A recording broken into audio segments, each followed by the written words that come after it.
Bueno, Señor, queremos dar gracias en esta noche porque nos permites acercarnos con confianza al trono de la gracia. Queremos pedir, Señor, tu bendición, tu ayuda, Señor, tu asistencia. Tú conoces nuestro día, Señor, que puede ser de mucho cansancio, de mucha fatiga en el trabajo. Así que suplicamos que por favor en esta hora nos puedas asistir por medio de tu Espíritu, que nos des un corazón humilde, Señor, para aprender de ti y que por gracia, Señor, en esta hora nosotros podamos ser edificados para gloria y honra de tu gran nombre. Permite que esta instrucción nos lleve a amar tu palabra, a temer a tu palabra, a temblar ante tu palabra. Como lo dice Isaías, que yo miraré a aquel que es pobre de espíritu y que tiembla ante mi palabra.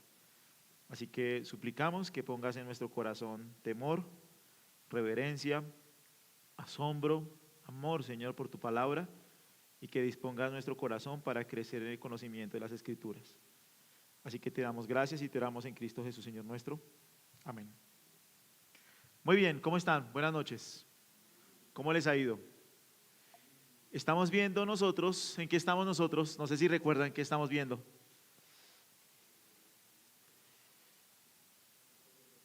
Bien, estamos viendo, no, los atributos de las Escrituras, ¿cierto? Los atributos. Y estamos en el primer atributo. ¿Cuál es? La.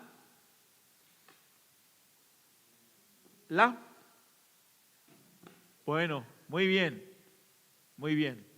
Estamos creciendo. La necesidad de las Escrituras. El primer atributo es la necesidad de las Escrituras. ¿Por qué las Escrituras son necesarias? ¿Qué dijimos? ¿Por qué son necesarias? No, son necesarias porque la luz de la naturaleza es insuficiente, ¿cierto? Eso lo hemos dicho, la luz, sí, perdón. La luz de la naturaleza es, aquí no está el control de este, aquí no está. Yo pensé que estaban viendo, con razón no me respondían. Aquí no está el control. Oremos por un control para este televisor.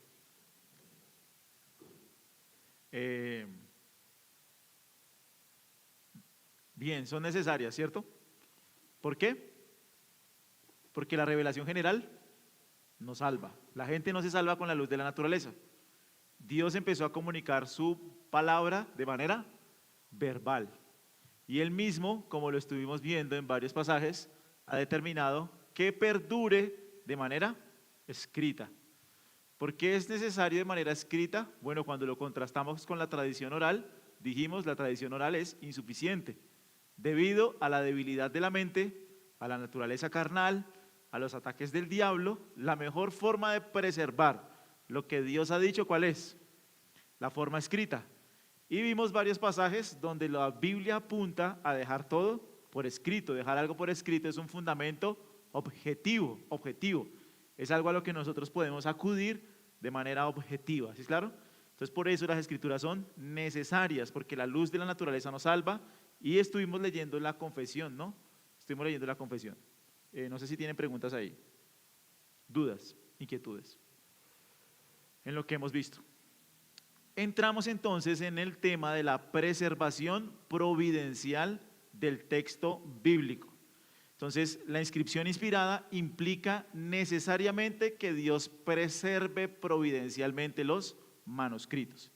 No sé si recuerdan, estuvimos hablando, ahorita lo vamos a ver, pero Dios de manera soberana determinó dejar por escrita su palabra. Entonces, si Dios ordenó que su revelación redentora fuera escrita, Dios también ha asegurado que se conserve pura a lo largo de las generaciones. Es decir, Dios ordenó que quedara por escrito y Dios también determinó preservarla, guardarla a través de las generaciones por escrito. Por eso dice en la confesión, si ustedes miran en la confesión, en el capítulo 1, en el párrafo 8, en la confesión de fe de 1689, dice: por su singular cuidado y providencia, las Escrituras han sido guardadas puras en todas las edades. No sé si alguien me puede ayudar con lo del control. ¿Cómo?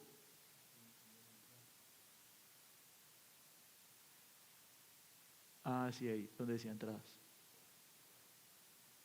Eso. Y ahí les pichaba otro botón. Ese. Pulse. Ese. Ese. Y tiene que enseñarme ese truco. Ya.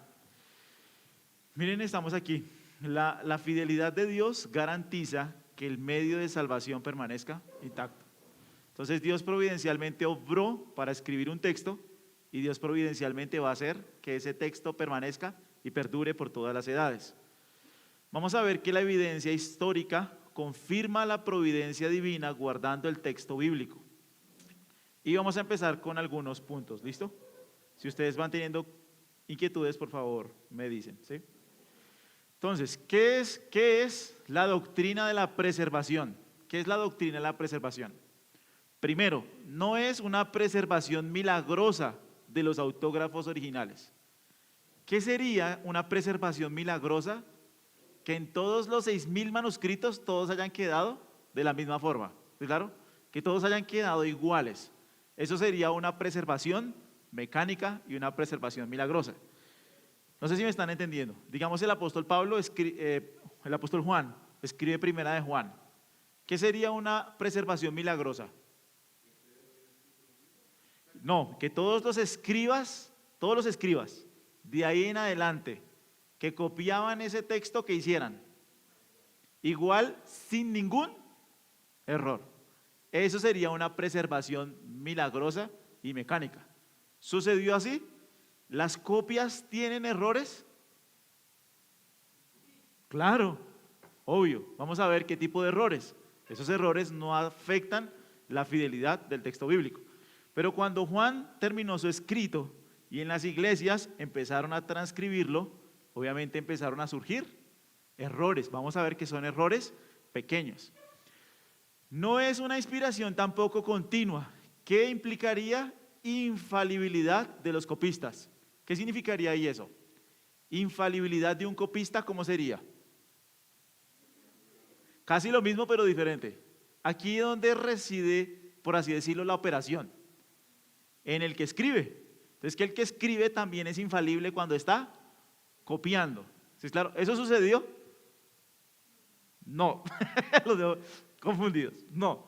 No fue ni una preservación milagrosa, ni fue una inspiración continua. ¿Cómo se preservaron las escrituras? Bueno, Dios, por su singular cuidado y providencia soberana, ha mantenido su palabra inspirada, sustancialmente pura a través de los siglos, de modo que el texto que poseemos hoy es fiel y autoritativo, y ninguna doctrina esencial se ha perdido o se ha corrompido. Eso es lo que nosotros creemos acerca de nuestra Biblia. Dios, por su singular cuidado y providencia soberana, ha mantenido su palabra inspirada, sustancialmente pura a través de los siglos.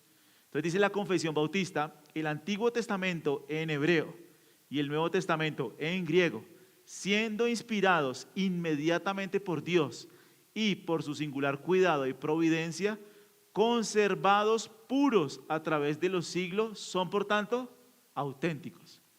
Nosotros los cristianos podemos decir que en nuestras manos tenemos el texto auténtico. ¿Qué creen ustedes? Sí. Claro que sí. Ya lo vamos a ver. Ya lo vamos a ver por qué. No sé, si van teniendo preguntas me dicen. Entonces, ¿por qué? Dios lo promete. Viene en 2 Timoteo 3:16. Es una promesa divina. 2 Timoteo 3:16, ¿qué dice?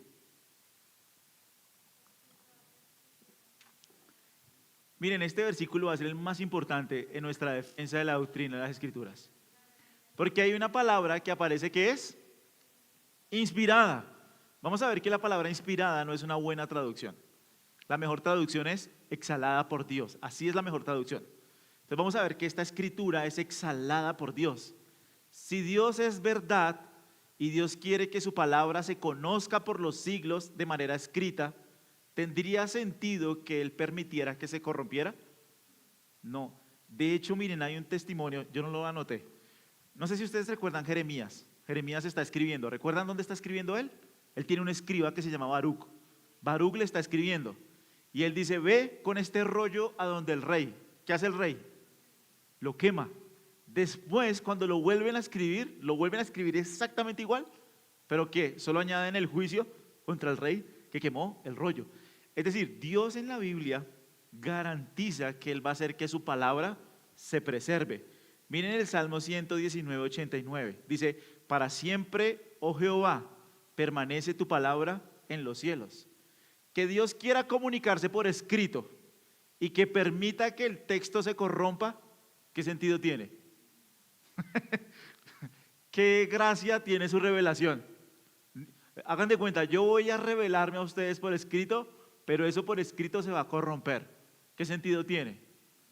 Ninguno, no tiene ningún sentido. Miren Isaías 48, que cita el apóstol Pedro. Secase la hierba, marchitase la flor, ¿más qué? La palabra del Dios nuestro es la palabra que permanece ¿para cuándo? Para siempre. Mateo 5:18 dice de Jesús, porque de cierto os digo que hasta que pasen el cielo y la tierra, y miren lo que dice el Señor, ni una qué, ni una jota, ni una tilde pasará de la ley hasta que todo se haya cumplido. El cielo y la tierra pasarán, pero mis palabras no pasarán. Mi palabra que puse en tu boca no faltará de tu boca, ni de la boca de tus descendientes, desde ahora y para siempre. Porque esto es importante, porque si la Biblia se corrompió y no tenemos su palabra, Dios no es real, no es verdad, no es de fiar. Entonces hay una promesa en la Biblia de que Dios va a preservar su palabra. Es la promesa divina, ¿sí es claro? Ahora, ¿qué sucede con nuestro Señor Jesucristo? ¿Qué clase de texto creen ustedes que usó Jesús en sus manos? ¿Qué clase de texto creen que Él utilizó? ¿Será que Él utilizó los documentos originales? No, de hecho, los documentos que usó Jesús y los apóstoles, ¿qué documentos fueron? Fueron ni siquiera copias, fue una traducción. Recuerden que el texto original se escribió en hebreo. Antes de que Jesús viniera, como unos 100 años antes, se tradujo del hebreo al griego, que es lo que se conoce como la Septuaginta. Y la Biblia que usaron los apóstoles y la Biblia que usó Jesús ni siquiera fue el original, fue una traducción. Ahora, esa traducción donde ellos la citaron es una traducción fiel en los lugares donde la utilizaron. Todos los pasajes del Nuevo Testamento donde los apóstoles y Jesús utilizan la traducción de la Septuaginta son traducciones fieles del hebreo. ¿Es claro? No estoy diciendo que toda la Septuaginta esté bien traducida, no, pero los documentos, los pasajes que utilizaron los discípulos y Jesús de la Septuaginta están bien citados. Entonces, ¿cuál es el punto? Nosotros hoy tenemos los documentos originales que fueron escritos. La Biblia tiene 66 libros. ¿Tenemos nosotros algún original de los 66 libros? ¿Qué creen ustedes? No tenemos ni un solo original, ni un solo original. Pero sí que tenemos, vamos a tener mucha abundancia de testimonio, de manuscritos que nos pueden llevar con seguridad a la reconstrucción, por así decirlo, del texto bíblico. O a mirar con fidelidad que el texto que nosotros tenemos en nuestras manos es un texto fiel. ¿Sí, claro? Entonces, ¿qué es importante? Escuchen esto. Jesús y los apóstoles no usaron, y aquí está la primera palabra, los autógrafos. ¿Qué es un autógrafo?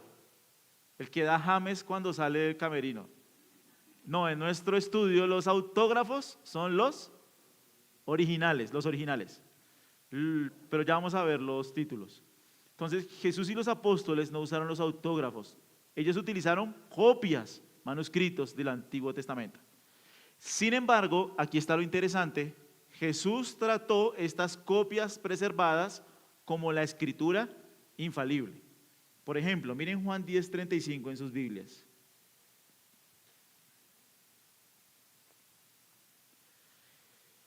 Él está citando el Salmo 82. En Juan 10:35 él está citando el Salmo 82. ¿Quién nos ayuda a leerlo?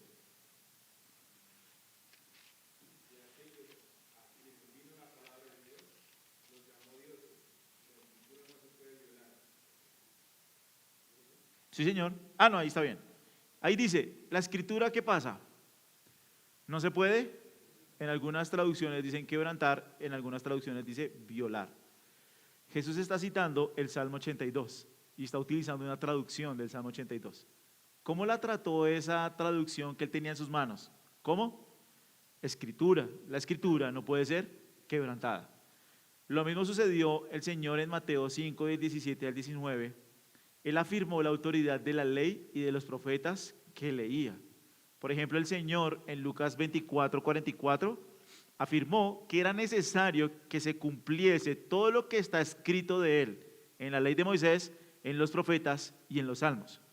¿Cuál es la implicación de eso? Miren, la autoridad reside en el texto inspirado, no en el papel original. ¿Sí es claro?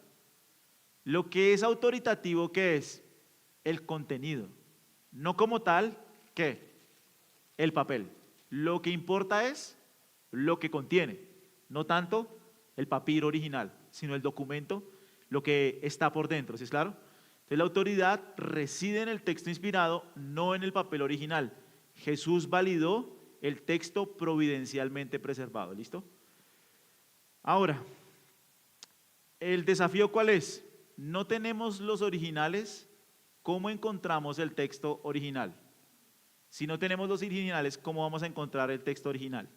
Así que para entender eso, es importante entender algunos términos. Entonces el primer término es agiógrafo. ¿Qué es un agiógrafo? Con H, es el autor humano inspirado. Por ejemplo, Moisés, Pablo, Juan. ¿Qué son ellos? Los agiógrafos. Es el autor humano inspirado. Después viene el autógrafo. ¿Autógrafo qué es? El documento original físico escrito por el agiógrafo. Todos los 66 están perdidos. ¿Qué es un manuscrito? Es el término general para cualquier copia hecha a mano. Los apógrafos son una copia directa de otro manuscrito. Ese es el apógrafo, una copia directa de otro manuscrito. Y el antígrafo es el manuscrito padre del que se hizo la copia. Es como un documento importante de donde surgen otros, que eso se puede ver en la crítica textual. ¿Sí es claro? Entonces, escuchen esto, vamos a encontrar la singularidad textual del Nuevo Testamento. Ningún texto antiguo, ni literario, ni histórico, ni filosófico posee la evidencia documental del Nuevo Testamento. El volumen, variedad y proximidad de los manuscritos bíblicos es único en toda la historia de la literatura. O sea, cuando comparamos la Biblia con otros libros antiguos, la Biblia está sola en la evidencia que tiene. Ningún otro libro se compara con la evidencia que tiene la Escritura en su preservación del texto. Miren esto, mientras los textos clásicos de la humanidad subsisten en copias escasas y en copias tardías, la Biblia ha sido preservada en miles de manuscritos multilingües, copiados y diseminados desde los primeros siglos. Entonces vamos a ver algunos ejemplos. No sé si de pronto tienen alguna pregunta.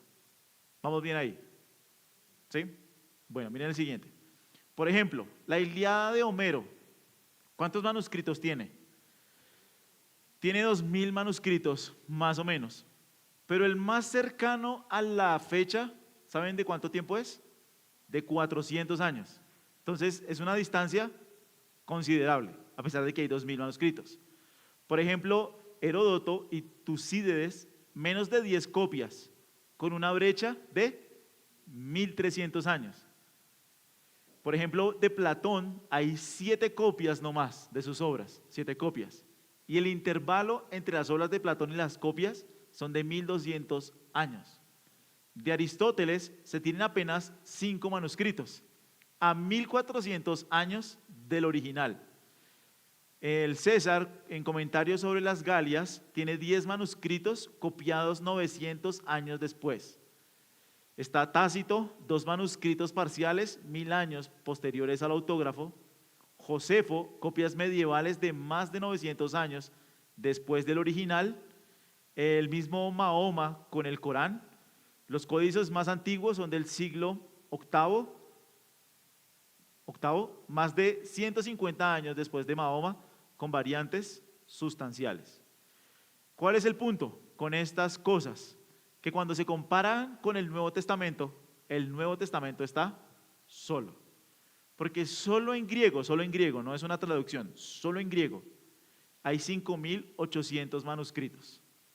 Más o menos hay 10.000 manuscritos en latín, más de 9.000 en otros idiomas, como el siriaco, el copto, el armenio, el georgiano, el gótico, etíope. Cuando sumamos todos los manuscritos del Nuevo Testamento, son 25.000 testigos. ¿Y la distancia cuál es? Más o menos hay fragmentos entre 25 y 50 años. Entonces, hay códices casi completos entre 250 y 300 años, como el Códice Sinaítico o el Códice Vaticano. ¿Cuál es el punto? Ningún texto antiguo se acerca ni remotamente en cantidad, calidad ni cercanía cronológica. Ningún otro documento. No hay otro documento como la Biblia. Cuando Dios quiso que viniera, como lo dice Gálatas 4, ¿no? Cuando vino el cumplimiento del tiempo, Dios envió a su Hijo. Y cuando el cristianismo empezó a expandirse, inmediatamente se empezaron a expandir también, ¿qué? Los manuscritos y las copias. De tal forma que en el primer siglo y segundo siglo, la palabra de Dios, dijo el apóstol Pablo, no está presa. La palabra de Dios corrió a todo lugar. Y si en un lugar alguien quería insertar alguna herejía, ¿qué iba a pasar? Cuando la contrastabas con la fuente de otros manuscritos, podía darse cuenta del error que quería insertarse. ¿Sí, claro? O sea, Dios providencialmente organizó todo para preservar su palabra. Para que si alguien dijera, no, vamos a insertar un error en la Biblia, la multitud de testimonios que había en la época pudieran dar testimonio de que esa inserción era herética o era falsa o era una blasfemia. ¿Sí es claro? Ningún otro libro tiene la fuerza que tiene de manera documental, ¿no? De manera documental, de manera externa, la Biblia. Ahora, siempre es importante recordar que nosotros no creemos por evidencia, si nosotros creemos por la iluminación del Espíritu Santo. Ninguna cantidad de evidencia hará que una persona se convierta. Pero esta evidencia sí nos puede dar a los creyentes seguridad que Dios providencialmente quiso preservar su palabra. La Ilíada de Homero, considerada por los clásicos como el texto mejor transmitido del mundo antiguo, tiene una base documental 10 veces menor que el Nuevo Testamento y una brecha cronológica de más de 4 siglos, frente a menos de medio siglo en algunos fragmentos cristianos. La pregunta es esta, o la conclusión. Si los eruditos confían en la autenticidad de Platón, César o Tácito, con esa evidencia, resulta metodológicamente inconsistente negar la fidelidad del texto bíblico, que posee un fundamento incomparablemente superior. Por así decirlo, la Biblia, comparada con otros escritos, está sola. ¿Sí? No sé si de pronto ahí tienen alguna pregunta. Inquieto.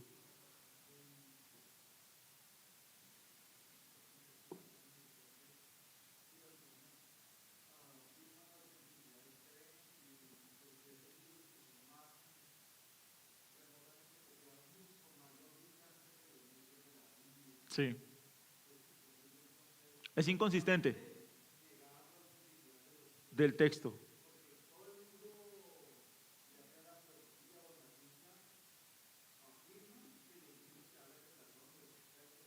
Sí. ¿Son confiables? Sí. ¿Por qué negar la autenticidad del texto bíblico? Ese es el punto.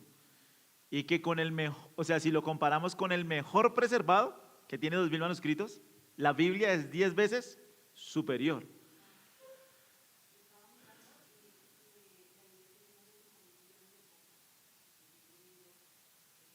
¿5.000 millones? De copias vendidas por ahí. Ah, hoy en día sí. De manuscritos sí, no.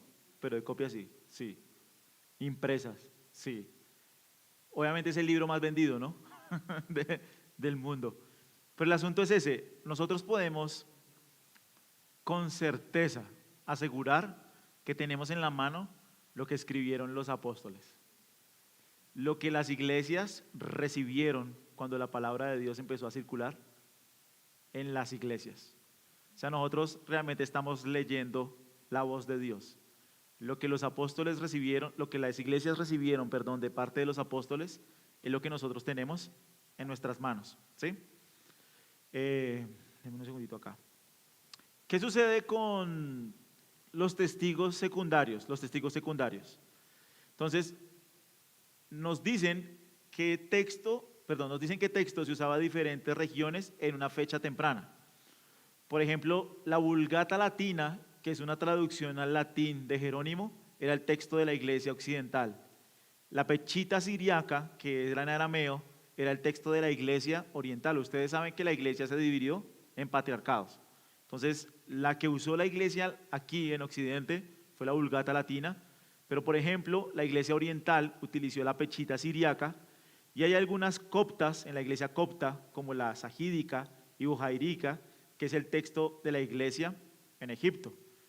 ¿Cuál es el punto? Que esto ya son traducciones que empezaron a surgir y que cuando nosotros la contrastamos, por eso podemos decir que tenemos la palabra de Dios. No solo eso, sino que las citas de los padres de la iglesia, las citas de los padres de la iglesia que se encuentran en sermones, cartas y comentarios de líderes como Ireneo y Clemente de Alejandría, Tertuliano, Orígenes, Agustín, la evidencia de la cita de los padres de la iglesia es tan vasta que se podría reconstruir casi todo el Nuevo Testamento solo con sus citas. O sea, si no tuviéramos los manuscritos, pero tuviéramos los comentarios, cartas, estudios de los padres de la iglesia, con sus citas, casi que se podría reconstruir todo el Nuevo Testamento. Entonces hay una abundancia de testimonios, sí.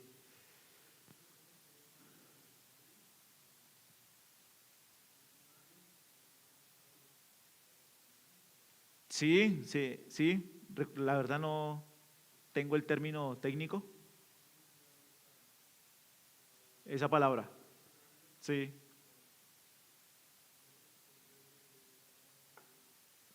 Utilizaron el texto, desarrollo teológico. Sí.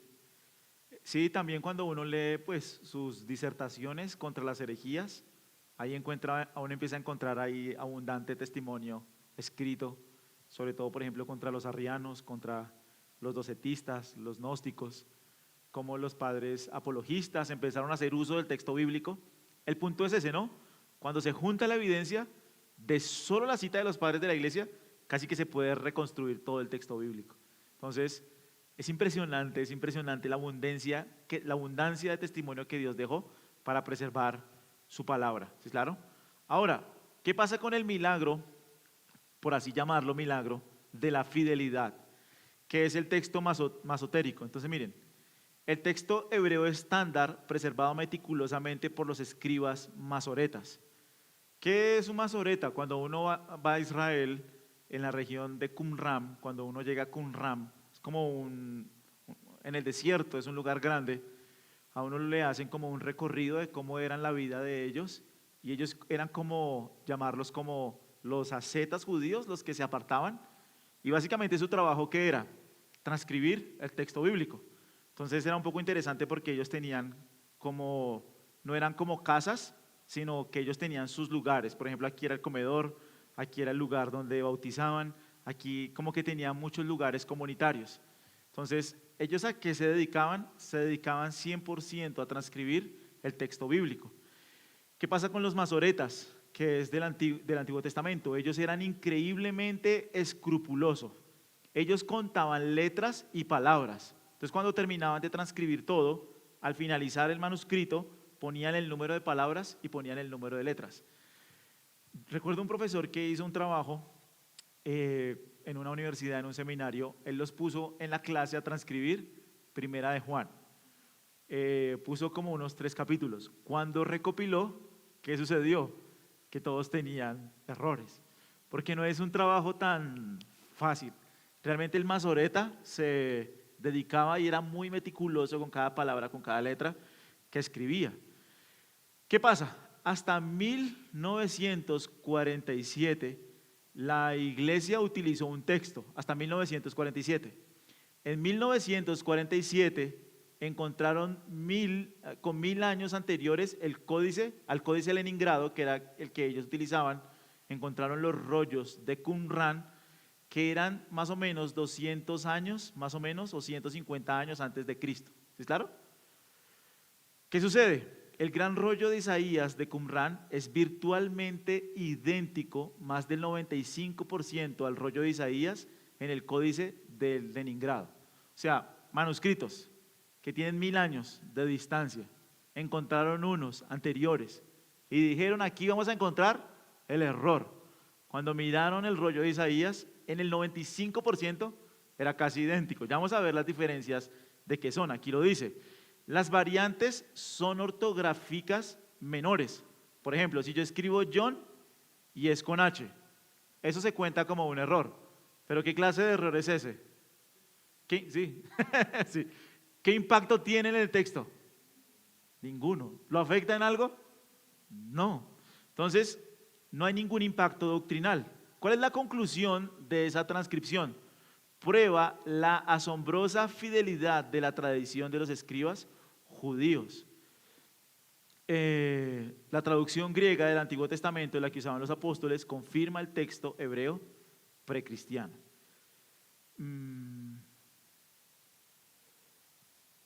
Entonces, ¿qué hacemos con las variantes? Como lo llaman algunos, la vergüenza de las riquezas, miles de manuscritos. ¿Significa que tenemos cientos de miles de variantes? ¿Esto es un problema? No. Más del 99% de variantes son triviales.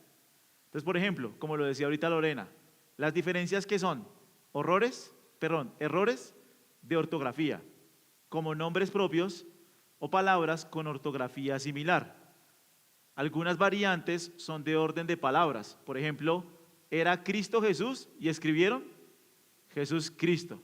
No cambia el significado en griego. Algunas variantes son sinónimos. Entonces, por ejemplo, el original es dijo y tradujeron habló. Errores obvios, como omisión de una línea por saltar de una palabra a otra. Es lo que se conoce como homoioteleutón. Entonces, ellos están transcribiendo y ¿qué se comieron? Una línea, se comieron una línea. Así como cuando a veces está si leyendo pasa que se salta uno de una línea a otra. Solo el 1% de las variantes textuales son significativas. Solo el 1%. ¿Sí me entienden? O sea, de todas las diferencias que hay, solo el 1% son variantes significativas. No sé si hasta ahí van teniendo alguna pregunta. ¿Qué pasajes tenemos nosotros difíciles? Que yo recuerde estos. Bueno, hay más, ¿no? Pero está Marcos 16, del 9 al 20. Entonces, de hecho, por ejemplo, MacArthur, él decidió no predicar esa sección porque en sus estudios determinaron que esta parte no hacía parte del final de Marcos. Entonces, cuando uno lee el final de Marcos, del 9 al 20, la verdad es que la crítica textual es muy fuerte en que no debería estar. ¿Por qué? Porque el griego que utiliza es un griego distinto al que Marcos venía utilizando. Y entonces empieza uno a ver varios manuscritos y en algunos manuscritos el final va como hasta el 11, el final en algunos va hasta el 15, en algunos el final va hasta el 20. Y cuando uno mira Marcos 16 del 9 al 20, casi que es una reconstrucción de los otros evangelios. Porque cuando termina en el 8 parece un final muy brusco. Entonces algunos dicen que la reconstrucción del 9 al 20 se dio de manera posterior. Ahora, ¿lo que hay del 9 al 20 afecta en algo nuestra fe? No, no lo afectan absolutamente nada. Lo mismo sucede con Juan, el pasaje de la mujer adúltera. Cuando uno mira manuscritos, el pasaje de la mujer adúltera de Juan 8 está en diferentes lugares. Entonces, en los manuscritos se encuentra algunos en Juan 2 al principio, algunos al final, algunos en medio. Y cuando uno mira el evangelio de Juan, sí corta el flujo que viene hablando Juan, sí lo corta. O sea, si uno mira Juan 7 y llega al pasaje de la mujer adúltera, lo que sigue es como si ese pasaje cortara el flujo que se viene hablando.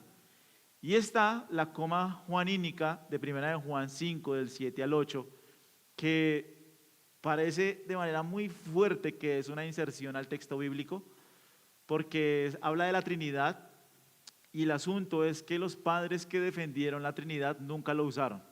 Entonces, por ejemplo, si uno lee las obras de Agustín, las obras de Atanasio, no se encuentra ese versículo es contundente. O sea, si uno lo lee, 3 son los que dan testimonio: el Padre, el Verbo y el Espíritu Santo. Y estos 3 son uno. El asunto es que ninguno de ellos lo utilizó, ni Atanasio, ni Agustín, ni el otro que estaba, se me olvida el nombre ahorita, ninguno de ellos utilizó ese pasaje para defender la Trinidad, lo que cerraría el caso. Con ese pasaje se cierra el caso. Entonces parece que es una adición posterior. ¿Cuál es el punto? Estas variantes están claramente marcadas en las notas a pie de página de cualquier Biblia de estudio moderna.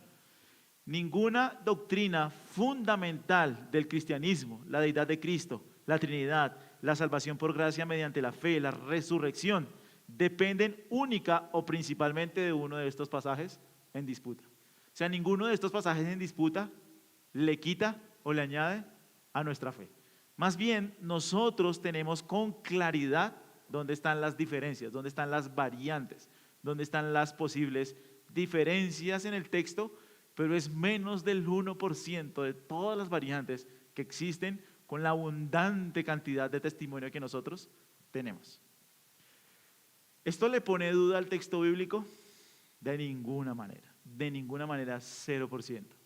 Más bien, este abundante testimonio nos da completa seguridad y certeza que lo que nosotros tenemos en las manos es la palabra de Dios. ¿Sí? No sé si de pronto tiene alguna inquietud.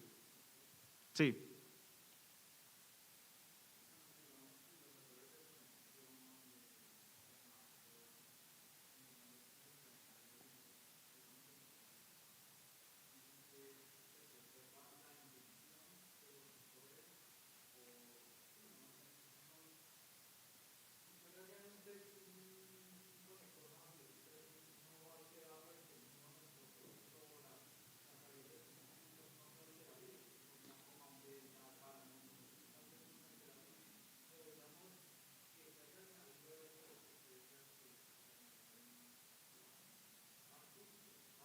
Sí.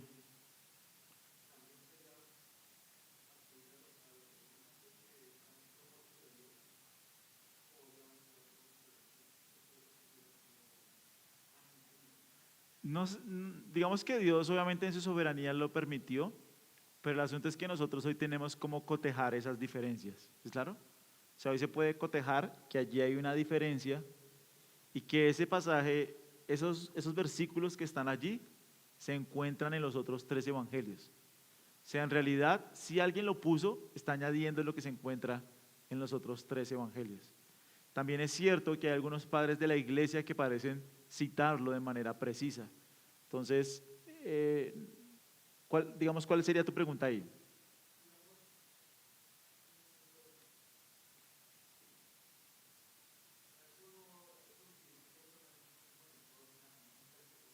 Sí.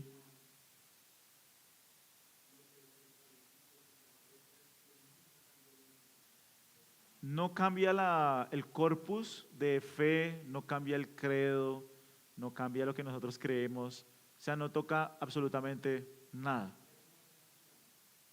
Algunos dirían no es inspirado, otros críticos textuales dirían sí es inspirado, pero digamos que hay un poquito de diferencia con ese pasaje y lo mismo con Juan 8. Pero mi punto es ese, ¿no? Se sabe cuáles son las diferencias, se saben los estudios que hacen los analíticos del Nuevo Testamento y nosotros como protestantes sabemos cuáles son los textos. O sea que, por así decirlo, no por ser irreverente a la palabra de Dios, pero que sea inspirado o no, hablando de Marcos 16, no le quita ni le pone, porque ese testimonio está en los otros evangelios. ¿Sí? Sí.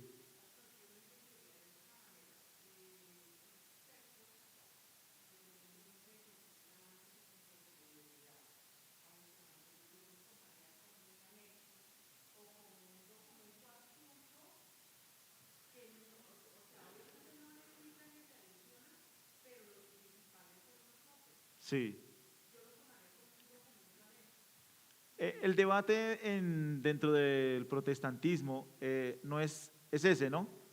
Es saber si estos documentos son anexos o son inspirados. Ese es el debate que hay hoy en día.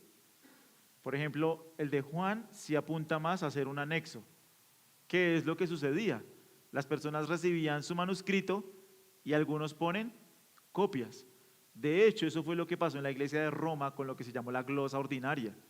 La glosa ordinaria era el texto bíblico y abajo ¿qué hacían los escritores? Pues escribían su interpretación del texto. Posteriormente eso casi que se volvió lo que llamamos tradición oral o magisterio, que esas notas de abajo las empezaron a tomar como autoritativas. Entonces probablemente algún manuscrito, algún escriba en sus notas devocionales o en sus notas de manuscrito, en Primera de Juan, pues dejó allí el testimonio de la Trinidad. Entonces posiblemente fue un añadido, posiblemente. Pero el debate hoy en día, digamos, el punto cuál es. Nosotros sabemos cuáles son los pasajes y nosotros sabemos, por así decirlo, como la diferencia que hay en el cristianismo en cuanto a estos pasajes, pero eso no le quita ni un grado de veracidad a que nosotros tenemos en nuestras manos la palabra de Dios. No le quita ni un 1% a decir que nosotros tenemos la palabra infalible, inerrante, todo suficiente, que es la Sagrada Escritura. O sea, estos textos, como les digo, ni le quitan ni le ponen a la fe. ¿Sí? No sé si tienen preguntas.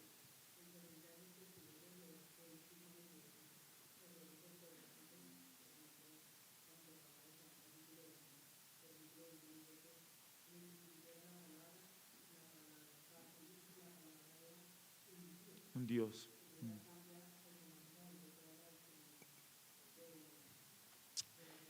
Sí,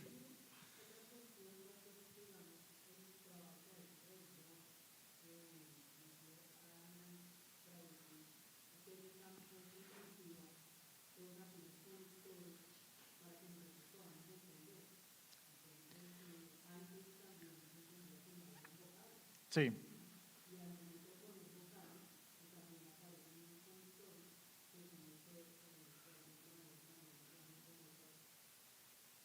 Así es. Y miren, algo muy importante que dicen los académicos es lo siguiente. Cuando nosotros vamos al texto bíblico, ellos en el original, este es el original, este es el Nestlé Aland que está hablando Vales. Por ejemplo, ellos ponen asteriscos y aquí nos dice, mire, vaya al aparato crítico. ¿Qué dice el aparato crítico? Entonces nosotros aquí, digamos, uno aquí puede abrir lo que serían las variantes textuales. Variantes. Espérenme a ver si me abre. Este de acá es griego, sí. Entonces, por ejemplo, uno aquí abre la variante textual y aquí nosotros, ay, ¿qué se me hizo? Ah, está acá. Espérenme que está acá. Por ejemplo, variantes. Uno va a las variantes textuales. Uy. Espérenme a ver si me abre porque está lento. Espérenme a ver. Variante. No, me está molestando. Espérame a ver si acá está. Textual. Ah, aquí está. Por ejemplo, variantes textuales.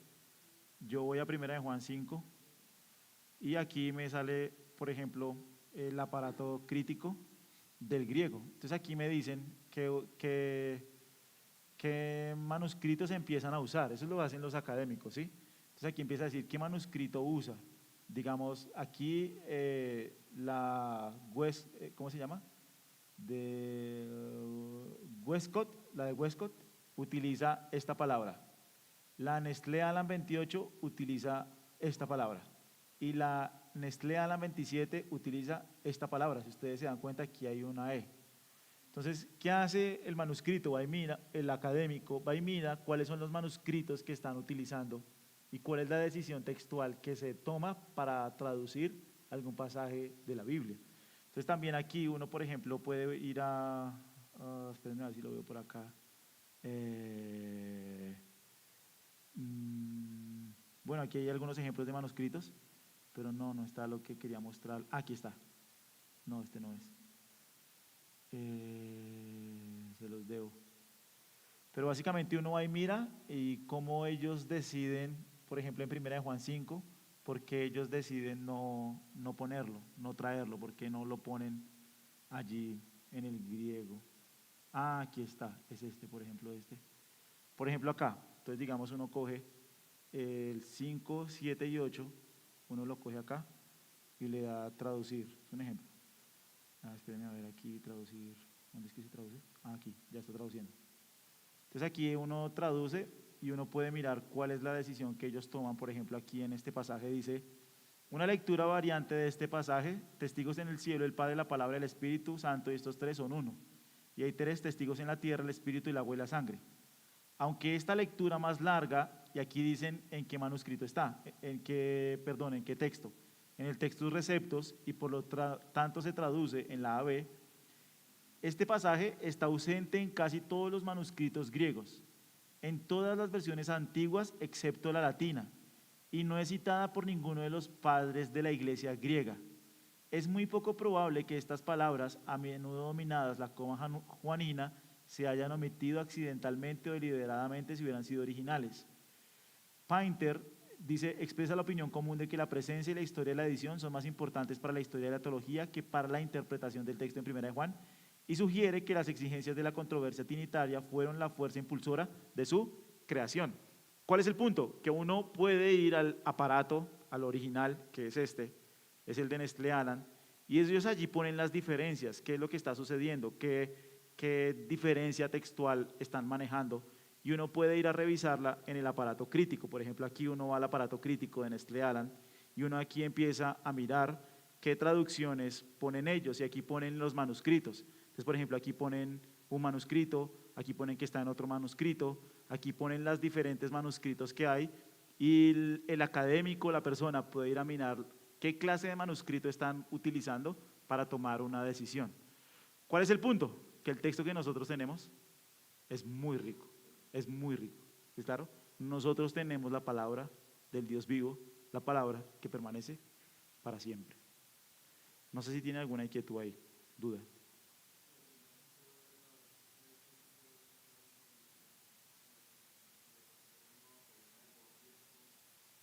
Sí, solo 1% son esas variantes, sí.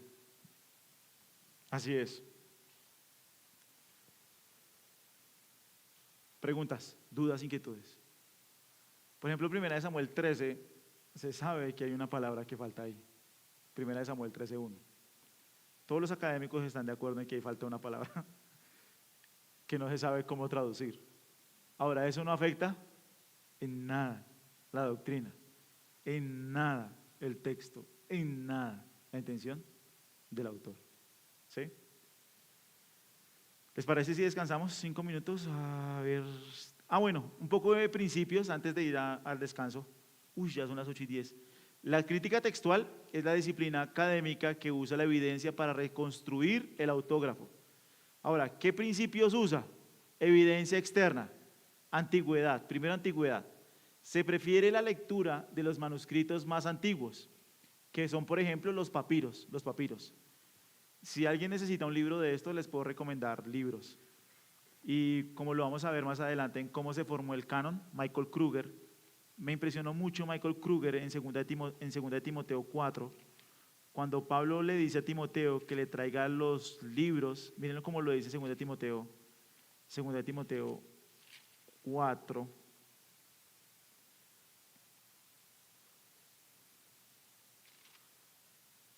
Miren en el versículo 13, cuando vengas trae la capa que dejé en Troas con Carpo y los libros, y miren lo que dice después, especialmente, ¿qué? Los pergaminos. Los pergaminos fueron los primeros documentos que se encontraron que estaban compilados. Entonces, es un argumento muy fuerte para decir que aún Pablo, parece que el apóstol Pablo recopilaba sus mismos escritos, que estos eran puestos en pergaminos. Entonces el pergamino era un papel que se hacía en Egipto y que se usó al principio para escribir, por así decirlo.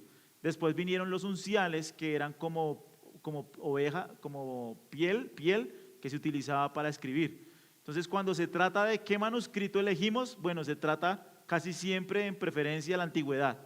Después, la distribución geográfica. Se prefiere la lectura que se encuentra en diferentes familias de manuscritos, alejandrina, occidental y bizantina, a un manuscrito por ahí encontrado en algún lugar X. Y después la evidencia interna. Entonces lo que se llama lectio difficilior, que sería la lectura más difícil, es la preferida.